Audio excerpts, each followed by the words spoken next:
સુરતના ચોક બજાર વિસ્તારમાં આવેલ સુમન મંગલ આવાસમાં મુકેશ પરમાર પોતાના પરિવાર સાથે રહે છે.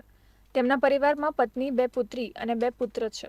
ત્યારે છેલ્લા ઘણા સમયથી તેમની 18 વર્ષીય પુત્રી હેતાલી પરમારને રસોઈ બનાવવાનું માતા-પિતા કહેતા હતા, પરંતુ પુત્રી કંઈ શીખતી નહોતી.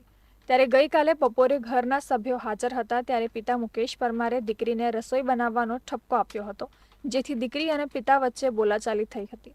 ત્યારે આવેશમાં આવી પિતા મુકેશ પરમારે રસોડામાંથી કુકર લાવી દીકરીના માથા પર મારી દીધું હતું. તેથી તેને ગંભીર ઈજાઓ પહોંચી હતી. દીકરીને ઈજાઓ વધારે થઈ હોવાથી તાત્કાલિક જ તેને સારવાર અર્થે હોસ્પિટલ ખસેડવામાં આવી હતી, પરંતુ માથામાં ગંભીર ઈજાઓના કારણે દીકરીનું મોત નીપજ્યું હતું.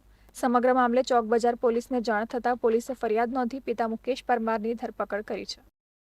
અને ગંભીર ઈજા થતાં ફરિયાદ દાખલ કરવામાં આવેલી અને મોડી રાત્રે ડૉક્ટર સાહેબે તેને મરણ જાહેર કરેલી હતી. આ બાબતની તુરત જ તપાસ કરતા આરોપી જે છે એ પોતાના ઘરે જ હોય.